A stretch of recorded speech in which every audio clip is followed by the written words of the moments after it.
우리 하나님 말씀 읽겠습니다. 요한복음 21장 15절부터 17절.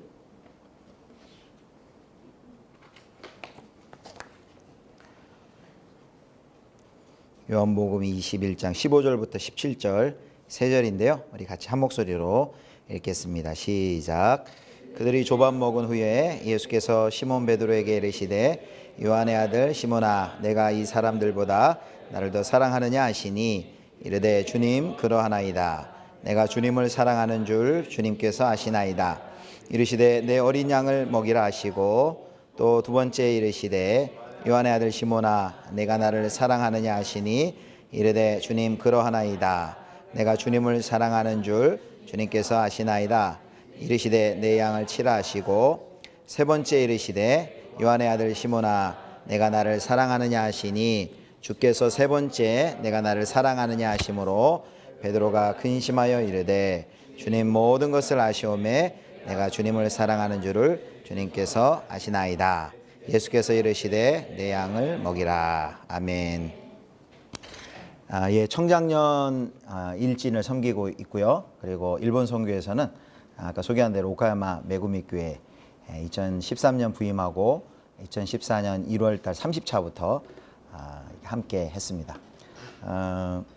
저희 이제 오카야마 메구미 교회가 한 달에 한 번씩 우리 팀들이 이제 모여가지고 기도회 하는데 이번 달은 제가 오늘 모임을 하기로 했어요. 왜냐하면 우리 팀이라도 안 오면은 굉장히 자리가 많이 빌 것 같아가지고, 그래서 여기 모이기 전에 이렇게 팀 모임 하고 왔습니다. 이제 나오는 거네요. 예. 이번 주제가 그 첫사랑 하츠코이라고 하더라고요. 그래서 제 나름대로 한번 이제 생각을 해봤습니다. 첫사랑에 대해서. 일본 선교로 우리가 부르심을 받은 사람들인데 또 일본과 어떤 관계를 맺고 있고 지금 또 어떤 상황 가운데 있는가, 다른 분들 보기보다 이제 제 얘기를 한번 생각해 봤어요. 이제 저는 이렇게 보니까 제가 일본을 택한 적은 없는 것 같고, 고등학교 때부터 일본 제2외국어로 배우기 시작해서부터 그냥 자연스럽게 인도함을 받다 보니까 어느덧 여기까지 와 있는 것 같아요. 뭐 제가 일본을 너무 사랑해가지고 일본을 가슴에 품고 그러지는 않았는데 하나님께서 그냥 이렇게 인도해 주셔서 이 자리까지 이제 왔습니다. 이제 우리 한국 사람들에게 일본은 가깝고도 먼 나라라고 흔히들 얘기하잖아요. 그래서 어떨 때는 일본 선교할 때만 일본을 좋아했다가 일본 선교 마치고 그 사이 동안은 또 미워했다가 또 일본 선교 가기 전에 또 마음 풀고 사랑했다가 혹시 그러는 건 아닌가, 그런 생각도 들고, 이제 저는 그러지는 않은 것 같아요. 이제 일본에 대한 마음이 조금 생겼어요. 일본에 대한 이게 첫사랑을 회복해야 되겠는데, 저는 가만히 묵상하다 보니까 일본에 대한 첫사랑을 회복하기 전에 사실 하나님과의 사랑이 먼저 회복이 돼야 될 텐데, 그래야 우리가 일본도 사랑할 수 있을 텐데, 그렇게 생각하다가 생각난 본문이 오늘 요한복음 21장 본문이에요. 제가 이제 어른들 신방을 작년 사역을 좀 이전교회에서 했거든요. 작년 사역을 하면 신방을 하는데, 신방하다가 제가 울었던 적이 딱 2번 있었어요. 근데 이제 이 본문이 신방 가면 설교를 하거든요. 이 설교를 하다가 신방하다가 울었어요. 그만큼 저는 이 본문을 사랑하고 또 이 본문을 통해서 이제 하나님이 만나주신 그 본문인데, 오늘 모르겠습니다. 오늘은 그 저를 만나주셨던, 이 말씀을 통해 만나주셨던 그 하나님이 여러분을 만나주셨으면 좋겠는데, 오늘 이 21장은 사실 20장까지만 요한복음이 기록되어 있어도 그렇게 하등 문제가 없어 보여요. 왜냐하면 20장 31절에 보면 요한복음의 기록 목적이 잘 적혀 있습니다. 오직 이것을 기록하면 너희로 예수께서 하나님의 아들 그리스도이심을 믿게 하려 하며 또 너희로 믿고 그 이름을 힘입어 생명을 얻게 하려 함이라. 딱 끝나고 사도행전 1장으로 넘어가도 상관이 없어 보이는데 21장이 여기 딱 들어와 있어요. 그래서 신학자들은 21장을 마치 요한복음의 부록과 같다라고 이야기를 합니다. 근데 21장 이야기 여러분도 잘 아시지만 예수님께서 갈릴리 호수에 제자들 찾아오시고 베드로에게 3번 네가 나를 사랑하느냐 질문한 거거든요.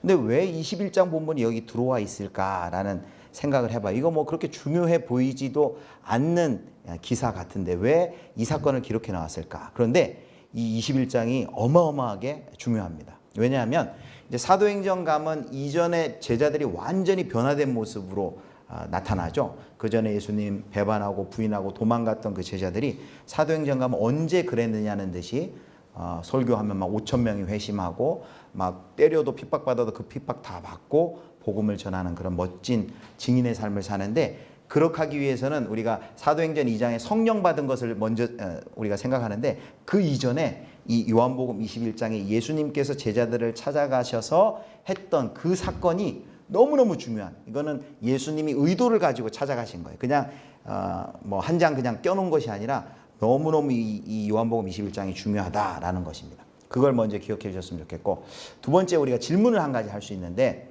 이 질문이에요. 여기 누가복음 22장 31절부터 34절을 읽으면은 한 가지 질문이 떠오를 것입니다. 함께 한번 읽겠습니다. 시작. 시몬아 시몬아 보라, 사탄이 너희를 밀가부르듯 하려고 요구하였으나 그러나 내가 너를 위하여 내 믿음이 떨어지지 않기를 기도하였노니 너는 돌이킨 후에 내 형제를 굳게 하라. 그가 말하되 주여 내가 주와 함께 오게도 죽는 데에도 가기를 각오하였나이다. 이르시되 베드로야 내가 내게 말하노니 오늘 닭 울기 전에 내가 3번 나를 모른다고 부인하리라 하시니라. 아멘. 오늘 닭 얘기 많이 할 텐데 오늘 저녁에 우리 팀 닭으로 저녁 먹고 왔는데, 여기 보면은 예수님이 베드로가 모르는 영적인 현실을 보여줘요. 그게 뭐냐면, 우리도 지금 우리는 이렇게 눈에 보이는 것밖에 안 보이지만 사실 영적인 현실들이 우리 안에 펼쳐져 있거든요. 근데 베드로가 보지 못하고 있는 영적인 현실이 뭐냐면, 사탄이 너희를, 베드로를 포함한 제자들을 밀가부르듯 하려고 요구하였다. 그런데 그 사탄의 요구와 사탄의 시험과 공격을 예수님이 막아주셨다는 거예요. 그래서 32절에 보면 내가 너를 위하여 네 믿음이 떨어지지 않기를 기도하였다. 그러니까 사탄이 베드로와 제자들을 넘어뜨리려고 밀가부르듯 요구할 때는 예수님이 딱 막아줬는데, 그런데 그 밑에 보면 어떤 말이 있냐면 34절에 보면 오늘 닭 울기 전에 내가 3번 나를 모른다고 부인하리라. 베드로가 3번 부인할 것을 이야기해요. 그럼 이 본문을 읽으면 어떤 질문이 떠오르면, 아니 사탄이 그렇게 베드로를 넘어뜨리려고 밀가부르듯 하려고 했을 때는 예수님이 막아주시고 베드로 위해 기도해 주셨다면, 아예 베드로가 넘어지지 않도록 3번 부인하지 않도록 아예 미리 막아주시고 그런 일이 일어나지 않도록 해주시면 얼마나 좋으냔 말이에요.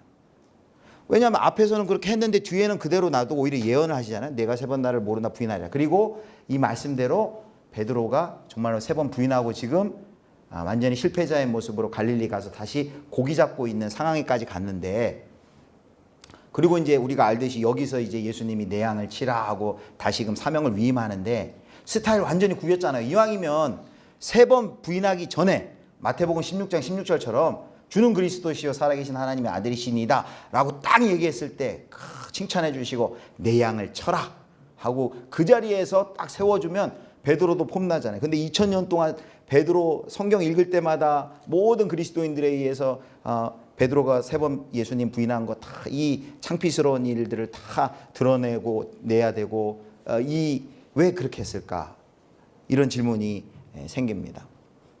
이왕이면 실패의 자리 말고 성공했을 때, 믿음이 굳세어 있을 때 거기서 사명을 주면은 더 낫지 않을까라는 질문을 해야 된다는 것이죠. 그래서 오늘 이제 요거를 풀어보려고 그래요. 왜 예수님께서는 이걸 막아주고 3번 부인하지 않도록 도와주고 오히려 좀 믿음이 굳건히 섰을 때 거기서 사명의 자리로 초대했으면 좋지 않을까? 예수님께서 21장을 보면 얼마나 철저하게 준비해가지고 오셨는지를 이제 알 수 있어요. 살펴보겠습니다. 지금 사명을 이제 다시금 회복하는 그 자리까지 나아가는데 모든 것이 의도적이에요. 세팅을 의도적으로 해놨어요. 여기 21장 우리가 읽지는 않았지만 쭉 이야기가 부활하신 예수님이 갈릴리 바닷가 갔을 때 제자들이 물고기 잡죠. 근데 마치 누가복음 5장에 처음 예수님이 제자들을 만났을 때처럼 물고기 못 잡아요. 밤새 아무것도 잡지 못해요. 그러니까 예수님이 고기 많이 잡았냐 하니까 없다고 하니까 오른쪽으로 그럼 그물을 내려서 던져라 하니까 많이 잡습니다. 잡은 물고기 수가 몇 마리예요? 네, 153마리. 여기서 모나미 153이 나왔다는 뭐 말이 있던데 모르겠어요. 하여튼 그래서 많은 물고기를 잡아가지고, 그러니까 그제서야 이제 요한이 예수님인 줄 알고 배에서 뛰어내려서 수영해가지고 가서 이제 예수님을 만나게 되죠. 그리고 예수님이 해변에다가 숯불을 이게 이제 예수님의 첫 번째 세팅. 숯불을 딱 펴놨어요. 이 숯불은 두 가지 역할을 해요. 첫 번째는 밤새 이 바닷가에서 고기 잡느라고 육신도 지치고 온도도 많이 기온도 떨어지기 때문에 추운 그들을 보온해 줄 수 있는 열기를 줄 수 있는 역할을 첫 번째 하고, 두 번째는 떡과 물고기를 잘 구워서 숯불구이 해줄 수 있는 그 역할을 하는 거예요. 그런데 단순히 그렇게 보온과 요리용으로만 숯불을 세팅해 놓은 것이 아니라 우리가 잘 알듯이 이 숯불은 어떤 역할을 뭘 상징하냐면 베드로의 배신을 상징해요. 요한복음 18장 18절에 보면 이 숯불이란 단어가 다른 불이란 단어가 있는데 굳이 요한복음의 기자는 요한복음 18장 18절에 있는 그 숯불을 요한복음 21장 9절에 똑같은 단어를 사용하는 것입니다. 이따가 제가 그 사진 하나 말했는데 베드로가 제일 싫어하는 음식이 여러분 뭐였을 것 같습니까? 제일 싫어하는 게 아마 제 생각엔 숯불 닭갈비였을 것 같아요. 닭 싫어하는데 거기다가 숯불에다가 구운 건 더 싫어했어요. 제일 가기 싫어하는 도시 어딜까 생각해봤는데 춘천일 것 같아요. 춘천 근처에도 가야죠. 숯불과 닭 이 조합은 정말 싫은 거예요. 숯불만 보면 뭐가 생각나요? 처참하게 무너져버린 예수님을 배신했던 자신의 모습이 그걸 통해 보이죠. 근데 예수님이 일부러 세팅을 그렇게 하는 거예요. 자, 그런 세팅을 해놓고 그 다음에 예수님이 의도적으로 또 하는 게 있어요. 그게 뭐냐면 베드로에게 똑같은 질문을 3번을 하는 거예요. 예. 이것도 의도적이에요. 여러분 누가 저한테 질문했는데 제가 대답했는데 똑같은 질문을 다시 한번 나한테 물어봐요. 그럼 좀 이상하다라는 생각이 드는데 또 대답을 했는데 똑같은 질문을 또 물어봐요. 그럼 여러분들 어떻겠습니까? 실제로 예수님께서 질문을 3번 하는데 이 질문도 참 달라요. 두 번째, 세 번째 질문은 같은데 첫 번째 질문은 이렇게 해요. 자, 첫 번째 질문 보세요. 네, 그 앞쪽으로. 예. 첫 번째 질문은 보면 15절에 이렇게 돼 있죠. 예수께서 시몬 베드로에게 이르시되 요한의 아들 시몬아, 내가 이 사람들보다 나를 더 사랑하느냐, 이렇게 내가 나를 사랑하느냐 물은 것이 아니라 두 번째, 세 번째는 내가 나를 사랑하느냐 물었는데 첫 번째는 내가 이 사람들보다. 그래서 이제 해석이 여러 가지예요. 내가 이 사람들보다라고 했을 때 이것들보다 주변에 있는 어떤 이런 선박이나 이런 거, 또 이 사람들보다라고 했을 때 해석이 여러 가지인데 제가 이제 여러 가지 해석을 보고 제가 좀 따르고 싶고 지지하는 해석은 이거예요. 이 15절 질문을 예수님이 의도적으로 이렇게 하신 이유는 제가 여기는 준비하지 않았는데 베드로가 이렇게 얘기한 적이 있어요. 마태복음 26장 31절에 33절에 이렇게 얘기했어요. 그러나 살아난 후에 너희보다 먼저 갈릴리로 가리라 하니까 33절에 베드로가 대답하여 이르되 모두 주를 버릴지라도 모두 나 빼고 여기 있는 제자들 모두 주를 버릴지라도 나는 결코 버리지 않겠나이다 이렇게 얘기했어요. 그러니까 이걸 염두에 둔 질문인 거예요. 첫 번째, 이 사람들보다 야 너 예전에 네 동료들 다 이 사람들 다 나를 버려도 너는 나를 버리지 않겠다고 약속했었지. 그걸 상기시키면서 기억시키면서 이 질문을 이렇게 의도적으로 하시는 거예요. 그리고 이제 두 번째는 요한의 아들 시몬아 내가 나를 사랑하느냐, 또 요한의 아들 시몬아 내가 나를 사랑하느냐. 담임 목사님도 이 본문 가지고 설교했지만 여기 사랑이란 단어가 아가페도 있고 필레오도 있고 그런 단어의 차이는 이제 많은 학자들이 그렇게 중요하지 않다라고 얘기를 해요. 그래서 저는 그 얘기는 하지 않도록 하겠습니다. 자, 이렇게 3번씩 질문해요. 여러분 똑같은 질문 여러분에게 3번 한다고 생각해 보세요. 여러분 마음은 어떨까요? 베드로가 3번 질문을 받으니까 세 번째에 그 질문에 대한 대답을 하기 전에 뭐라고 하냐면 뭐라고 되어 있습니까? 17절 보세요. 내가 나를 사랑하냐 하시니 주께서 세 번째 내가 나를 사랑하느냐 하므로 베드로가 어떻게 해요? 근심하여 이르되 주님 모든 것을 아시오매 내가 주님을 사랑하는 줄을 주님께서 아시나. 여기 근심하여 이르되라는 베드로의 그 심리와 마음의 상태를 묘사하는 설명이 들어있어요. 여기 근심하다라는 것은 원어에는 이런 뜻이 있어요. 슬퍼하다 그런 뜻이 있어요. 우리 그 한국의 쉬운 성경 이렇게 번역이 돼서 아주 실감나는 애들도 이해할 수 있어요. 거의 울상이 되어 이렇게 번역을 해놨어요. 세 번째 물으니까 베드로가 거의 울상이 되어 가지고 대답을 하는 거예요. 뭐라고 대답하냐면 주님, 베드로도 이 말을 해요. 내가 주님을 사랑하는 줄 주님께서 아시나이다가 아니라 그 앞에 이걸 대 주님 모든 것을 아시오매 내가 주님을 사랑하는 줄을 주님께서 아시나이다 이렇게 대답을 합니다. 자, 여러분, 왜 예수님께서는 숯불을 펴놓고 그리고 3번씩이나, 그리고 베드로가 얘기했던 것처럼 내가 이 사람들은 다 주를 버릴지라도 나는 주님을 버리지 않겠습니다, 그 말을 기억시키면서 내가 이 사람들보다 나를 사랑하냐, 이런 의도를 가지고 3번씩 물어봤을까? 여러분, 의도가 있다는 거예요. 무슨 의도가 있느냐면, 자, 이제 예수님은 베드로를 비롯한 제자들을 이제 세워야 돼요. 이제 요한복음 끝나면 이제 사도행전의 시대가 이제 열리는데, 사도행전 가면 이 제자들을 통해서 이제 예루살렘, 유다뿐만 아니라 땅끝까지 복음을 증거하는 아주 굉장한 능력 있는 증인으로 세워야 되겠는데, 그렇게 하기 위해서는 예수님이 반드시 승천하시기 전에 해놓고 가셔야 할 일이 있다는 얘기예요. 제가 이 말씀 드리면 여러분 이렇게 생각, 그럼 베드로에게 능력을 주시기 위해서? 우리는 그렇게 생각해요.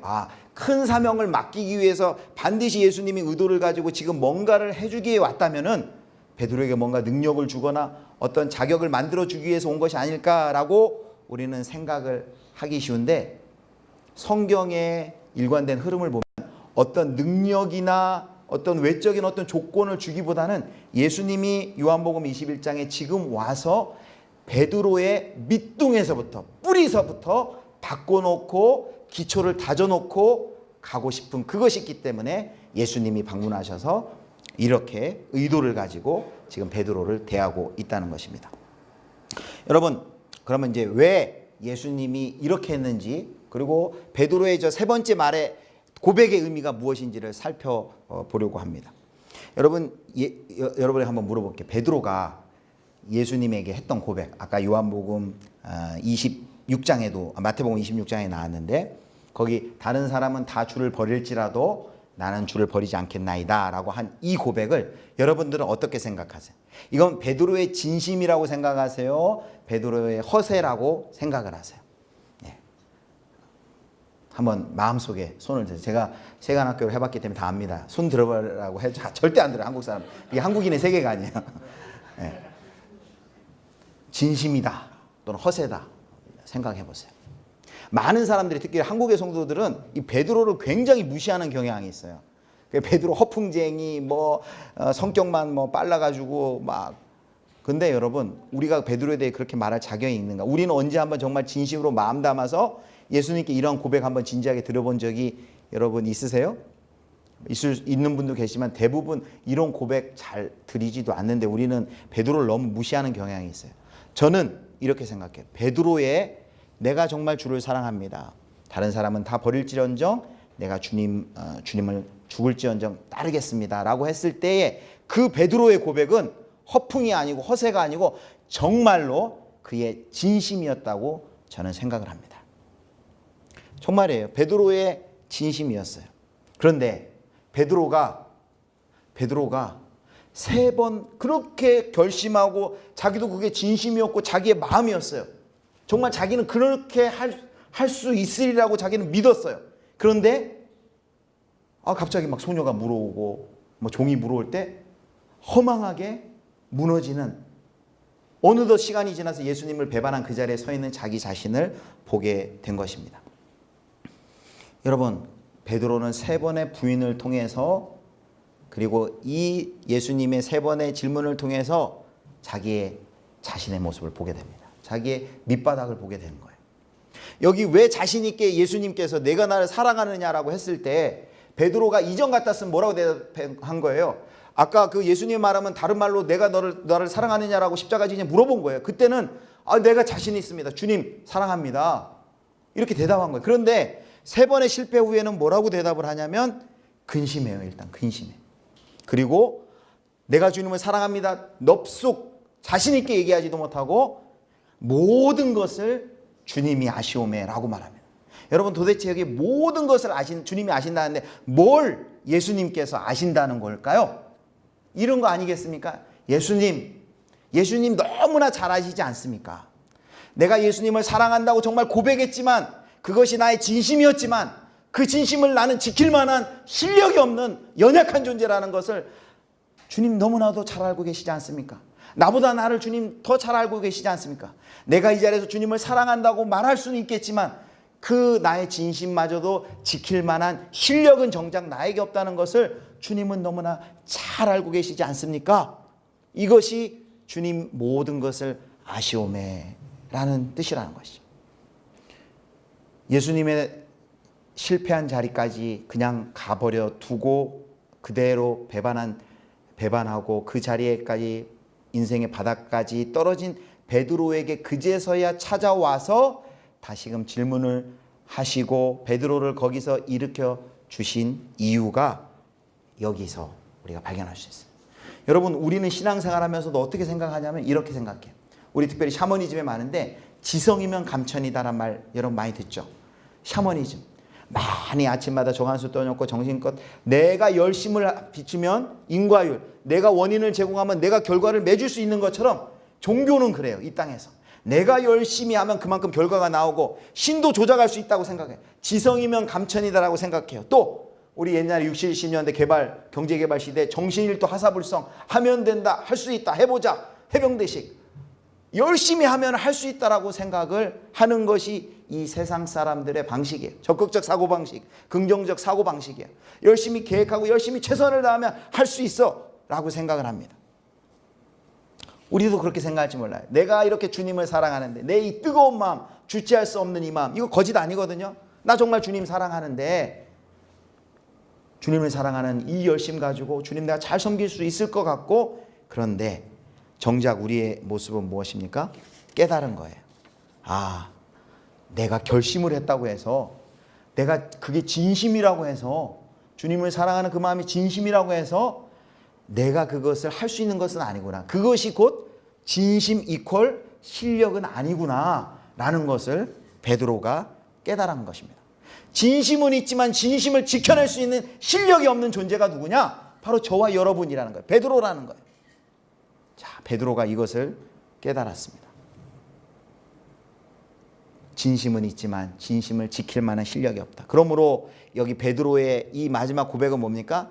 내가 주님을 사랑하는 줄을 주님께서 아시나이다. 이 고백은 뭐냐면 사실은 이것은 아주 정말 우리 이번에 주제가 첫사랑인데 정말 진실된 그의 처음 사랑을 예수님께 고백하는 거예요. 주님 사랑한다고 고백하지만 그 진심마저도 지킬 실력이 없는 저임을 압니다. 제가 얼마나 연약한 존재인 줄 저는 압니다. 제가 얼마나 죄인인 줄 저는 압니다. 주님께서 저를 붙들어 주시지 않으면 저는 살 수 없는 존재인 것을 압니다. 저를 불쌍히 여겨 주십시오. 저를 붙들어 주시지 않으면, 주님을 의지하지 않으면 나는 쓸모없는 존재인다라는 것을 저는 잘 압니다. 자기를 부인하고 있는 것이고요, 전적으로 주님을 의지하고 있는 것입니다. 마지막 고백은 이 고백과 똑같아요. 주님, 저는 주님 한 분만으로 충분합니다. 이 고백을 지금 하고 있는 것입니다. 사랑하는 성도 여러분, 요한복음 21장 없어도 별 문제 없을 것 같았어요. 20장에서 끝나고 사도행전으로 가서 그냥 성령 주셔가지고 사역하게 하실 수도 있어요. 21장에 굳이 왜 예수님께서 갈릴리 호수까지 찾아서 제자들 만나주시고 베드로를 비롯한 제자들을 그 자리에서 일으켜 세워주세요? 여러분, 사역하고 무슨 많은 사람들을 전도하고 실적을 내고 그것이 중요한 게 아니라 정말 먼저 회복돼야 될 것이 무엇인 줄 아십니까? 바로 이거예요. 나는 아무것도 아닌 자요. 나는 연약한 자요. 나는 할 수 없는 존재요. 하나님이 나를 붙들어 주시지 않고 하나님이 나를 도와주시지 않으면 나는 정말로 쓸모없는 존재이다. 주님, 나를 불쌍히 여겨 주십시오. 나를 붙들어 주십시오. 전적으로 주님을 의지하는, 자기를 부인하고 주님을 의지하는 그 신앙에 근거하지 않으면, 거기가 기초가 되지 않은, 거기가 뿌리 되지 않은 신앙은 아무리 가서 능력 행하고 아무리 가서 전도하고 아무리 실력을 보이고 아무리 실적을 쌓아도 그것은 밑빠진 독에 물 붓기와 같은 아무것도 아니라는 것을 우리에게 보여주는 것입니다. 자, 그렇다면 여러분, 베드로가 깨달은 것은 내가 진심이 있지만 그 진심을 지킬 만한 실력이 나에게 없다는 걸 깨달았어요. 그렇다면 베드로는 이제 어떻게 해야 될까요? 여기서 두 가지 반응이 나와요. 저도 이 질문 많이 받거든요. 우리 기독교는 이렇게 얘기해요. 제가 유교도 한 6개월 동안 대학원에서 배운 적이 있는데, 유교에서는 기독교를 이렇게 비판해. 저 무책임한 사람들, 자기 스스로 열심히 하고 노력하고 할 생각 안 하고 늘 못한다 그러고 은혜를 구한다 그러고 그렇게 비판을 얘기해요. 근데 우리는 또 반대로 얘기하죠. 우리가 할 수 있는 것 같지만 우리의 실전을 보면 할 수 있는 데 하지만 인간이 얼마나 무능력하고 연약하고 죄성으로 가득한 존재인지를 우리는 고백할 수밖에 없는 그런 존재라는 것이죠. 그래서 이런 질문 많이 해요. 송태경 목사님의 여호수아 강해에서 제목이 뭐냐면 하나님이 다 하신다예요. 여러분 우리는 이해하죠. 그리스도인들은. 우리는 아무것도 아닙니다. 우리는 할 수 없습니다. 그러므로 하나님이 해주셔야 됩니다. 그럴 때 많은 성도들이 이런 질문을 해요. 그럼 난 뭐 하지? 여러분 뭐 하실 거예요? 하나님이 다 하시고 오늘 베드로처럼 이런 고백, 나는 아무것도 할 수 없습니다. 내가 결심하지만 결단하지만 내가 의지를 발동하지만 나는 아무것도 할 수 없는 존재입니다. 그걸 압니다. 주님 나를 불쌍히 여기시고 나를 붙들어 주십시오. 그것을 아는 그 사람은 이제 어떻게 해야 됩니까? 여기서 두 가지 반응이 나올 수 있어요. 첫 번째, 내가 최선을 다해도 되지 않는다는 것을 베드로가 깨달았어요. 이것을 깨달은 사람이 할 일은 뭐냐면은 두 가지로 나눌 수 있어요. 첫 번째는 그냥 아무것도 안 하고 널브러져 있는다. 두 번째는 내가 최선을 다해도 할 수 없다는 것을 경험한 그 사람은 최선을 다하는 거예요. 여러분 이 차이를 잘 아셔야 돼요. 내가 최선을 다해도 나는 할 수 없는 존재다. 즉 결과가 내 손에 좌지우지 되지 않는다는 것을 경험한 사람은 그 사람이 해야 될 일은 뭐예요? 최선을 다하는 것입니다. 내가 최선을 다해도 안 된다는 건 뭘 고백하냐면 내가 최선을 다하지만 이 일의 결과는 하나님께 속해 있다. 하나님이 도와주셔야 된다. 내 손에 달려있지 않다라는 걸 고백하는 거예요. 그래서 우리는 연약합니다. 할 수 없습니다라는 걸 고백하면서 우리가 해야 될 일은 뭐냐면 또다시 최선을 다하는 자리에 나가서 최선을 다하며 하나님의 은혜를 구하는 거예요. 근데 많은 그리스도인들 중에서 이거를 잘못 이해해서 하나님이 다 하시니까 그럼 나는 아무것도 안 하고 안 해도 되겠네. 뭐 내가 아무것도 안 하고 그냥 널브러져 있고 놀아도 하나님이 시키셔야지. 날 하도록 내 팔을 움직이시고 내 다리를 움직이시고 일본 선교 가게 하려면 하나님이 다 알아서 준비 다 해놓으시고 우리는 마치 이렇게 생각을 많이 하는데 그게 아니라 내 미래가 내가 결정한다고 해서 결정되는 것이 아니고 하나님의 인도와 섭리 가운데 내 인생이 있다는 것을 믿는 사람, 내가 최선을 다해도 내 미래가 내 손에 결정되는 것이 아니고 하나님이 결정하십니다 라는 것을 믿는 사람은 이제 어떻게 하냐면 최선을 다하는 삶을 산다는 것입니다. 그런데 여러분 이게 쉽지 않아요. 제가 이제 최근에 저희 딸이 이제 이런 얘기하면 우리 딸 굉장히 싫어하는데 근데 가끔 또 이런 얘기를 해줘야 여러분 집중을 하기 때문에 이 설교자의 딜레마예요. 이거 가족 이야기를 해야 되나? 우리 딸이 이제 중3인데 고등학교 가는 최근에 어느 학교를 시험을 봤어요. 자사고라 그러죠. 일반 서울형 자사고를 시험을 봤는데 거기를 성적으로 뽑는 게 아니라 세배순가를 1차에 추첨으로 뽑아요. 정말 실력으로 뽑는 게 아니야. 근데 합격자 발표하는 날 저 컴퓨터 들어가가지고 이렇게 치고 보는데 내 대학 입시 발표하는 날보다 더 떨리더라고요. 딱 번호를 딱 하는데 잘못 봐가지고 없는 걸 순간 발견하고 가슴이 철렁하는데 잘못 본 거예요. 딸 번호가 있었어요. 1차를 합격한 거예요. 그러니까 뺑뺑이를 돌려가지고 뽑힌 거예요. 너무 기쁘더라고요. 그래서 야 이제는 2차 이제 면접만 잘 보면 된다. 그래가지고 엄마하고 아빠하고 밤에 예상 질문지 만들어가지고 학생은 왜 이 학교를 지원하려고 합니까? 내가 면접관이 돼서 얘기해보라고 동영상으로 찍어가지고 손짓, 태도, 눈빛, 표정까지 딱 하면서 미리 딱 준비했어요. 당일날 딱 학교까지 데려다주고 굉장히 떨리더라고요. 저도. 근데 같이는 못 들어가고 데려다주고 와서 기도하는 마음으로 있고. 근데 끝나고 엄마가 연락이 왔는데 이제 딸이 엄마한테 먼저 연락했는데 너무 면접을 잘 봤다는 거야. 그러니까 질문을 했는데 그 질문에 답을 할 수 없는 것이 없었고 지편대로 하면 술술술술 대답이 나오더래. 제가 그 말을 듣고 어떻게 생각했을까요? 야 됐다. 이렇게 답변도 잘하고 자연스럽게 면접 잘했는데 됐겠다. 그리고 발표 날 최선을 다했어요. 잘했어요. 당연히 붙을 거라 생각했어요. 그런데 엄마가 먼저 저는 깜빡 잊고 있었는데 그날 5시 금요일날 5시 발표했는데 엄마가 문자 왔어요. 눈물 이렇게 하는 이모티콘 해가 우리 사랑하는 딸 위로해 줘야 될 것 같아요 하고 뭐야? 컴퓨터를 켜고 당장 들어가가지고 생년월일을 읽고 이름을 해봤는데 누구누구 학생은 합격자 명단에 없습니다. 되게 서운하더라고요.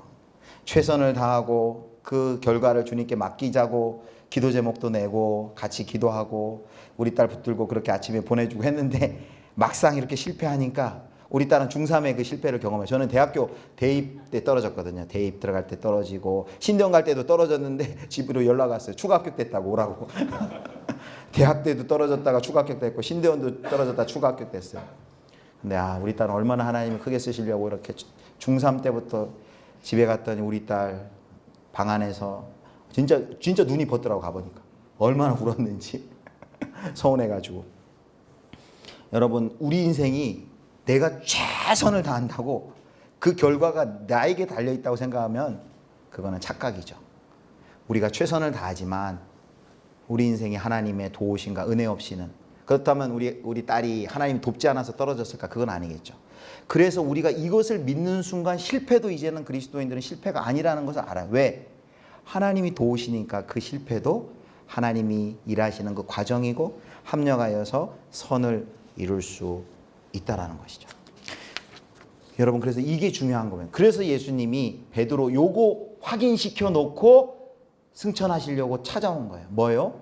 나는 아무것도 아닙니다. 자기를 부인하고 하나님을 전적으로 의지하는 그 첫사랑, 하나님, 예수님 한 분이면 충분합니다. 그 고백 해놓고 예수님 떠나시고 사도행전 2장에 성령을 받고 베드로가, 제자들이 변화된 것입니다. 사랑하는 우리 일본 선교, 우리 성도 여러분, 이제 이번에 일본 선교를 앞두면서 우리가 다시 한번 확인할 것은, 우리가 일본 선교를 위한 여러 가지 계획, 또 여러 가지 준비하겠지만 그 이전에 우리가 먼저 점검해야 될 게 무엇입니까? 나는 베드로가 그 실패를 통해 확인했던 것처럼 나는 정말 자기를 부인하고 나의 힘으로는 되지 않으며 하나님이 나를 붙들고 잡아주시고 은혜 주시지 않으면 나는 쓸모없는 존재라는 걸, 그래서 다시금 나는 내 삶에서 최선을 다해야만 함을 우리는 깨닫고 있습니까? 바로 이 첫사랑의 진한 고백, 예수님 한 분만으로 충분합니다. 이 고백을 예수님이 받으신 후에야 비로소 예수님이 어떤 명령을 주십니까? 예수님은 더 이상 혼내키지 않고, 나 같으면 3번 부인했으면 머리라도 한번 쥐어받고 이 녀석 하면서 한번 했을 텐데 혼내키지 않아요.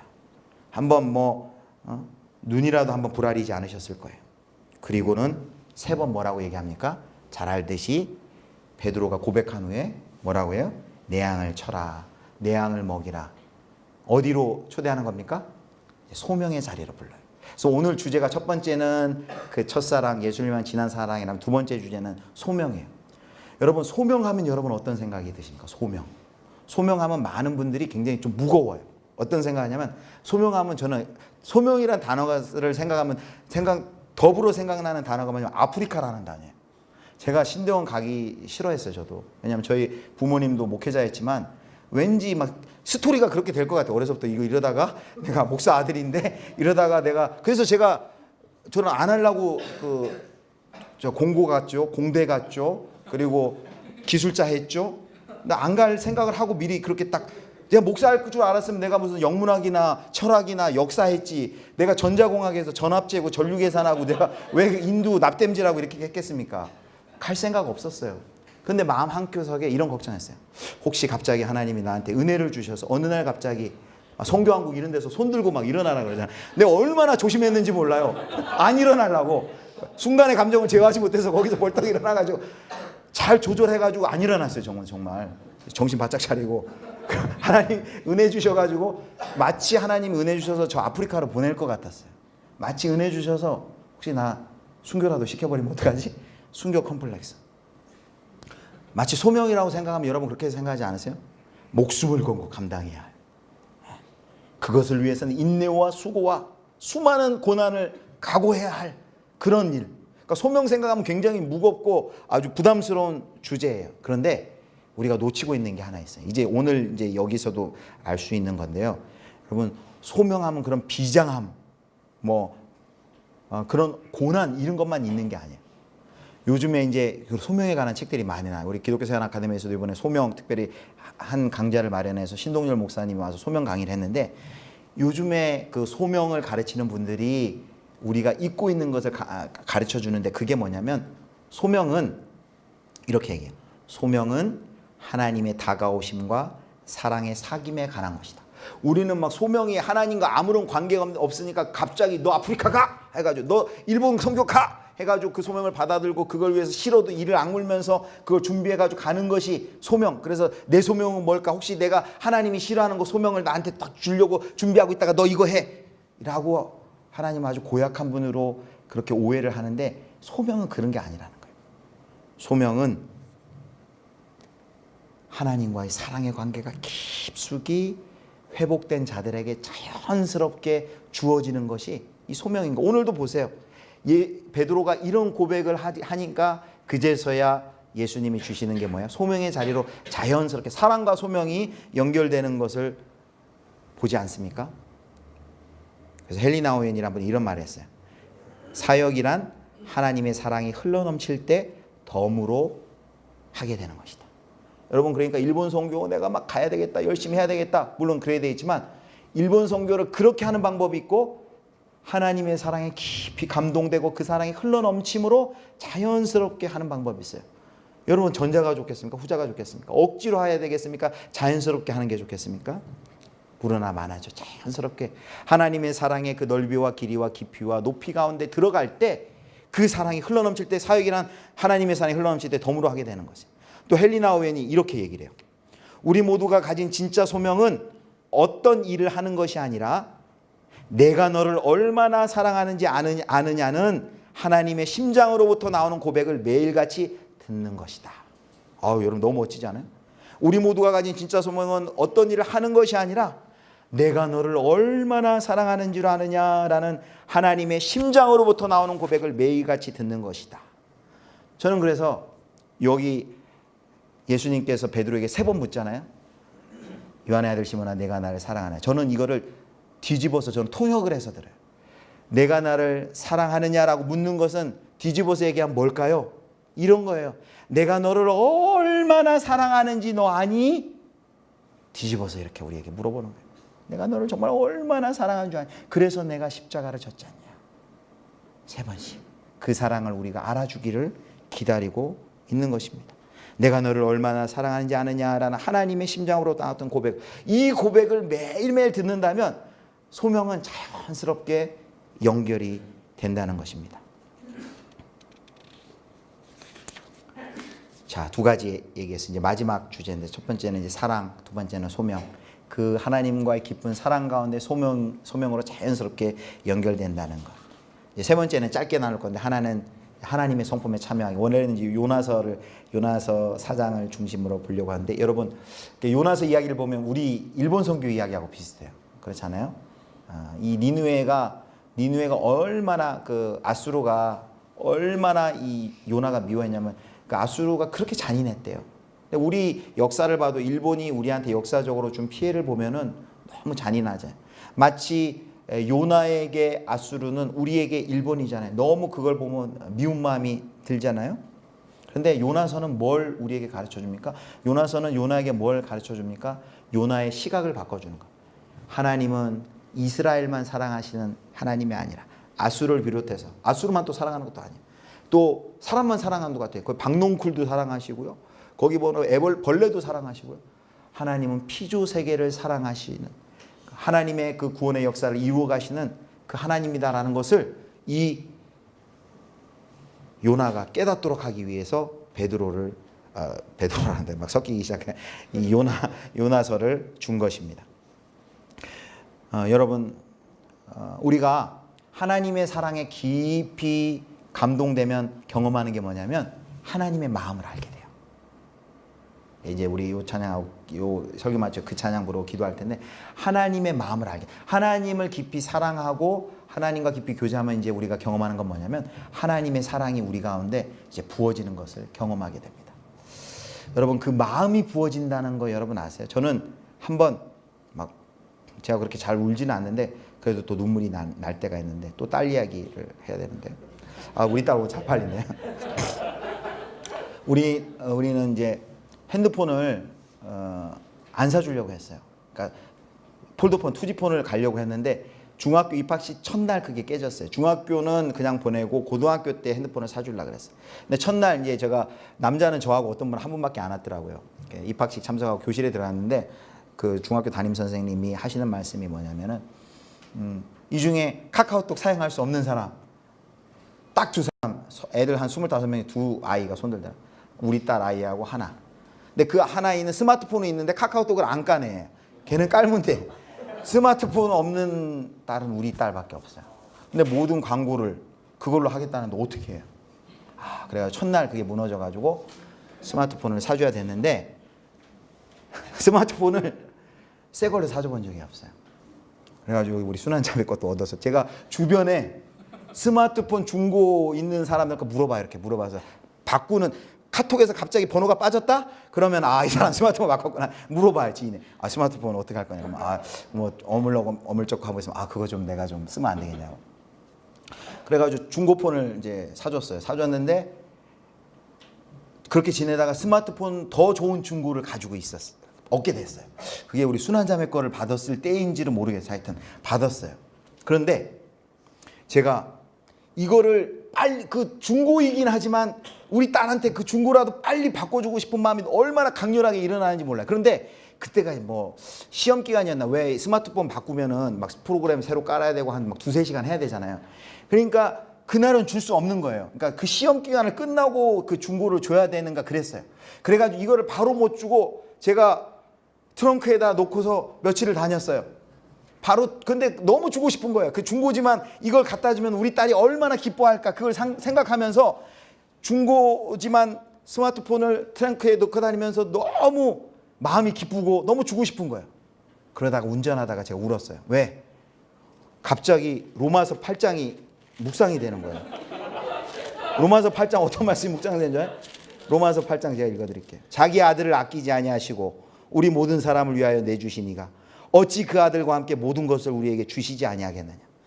우리는 불평하잖아요. 이거 안 주면 하나님 뭐 이거 나 미워하는 거예요? 하나님 지금 나 싫어하는 거예요? 왜 이렇게 응답 안 해주세요? 그런데 여기 보니까 하나님이 아주 논리적으로 얘기해. 야, 내가 나에게 있는 가장 귀한 내 아들을 줬다면은 내가 안 준다면 그 이유가 있는 거 아니겠어? 내가 뭐가 아쉬워서 너한테 안 주겠냐.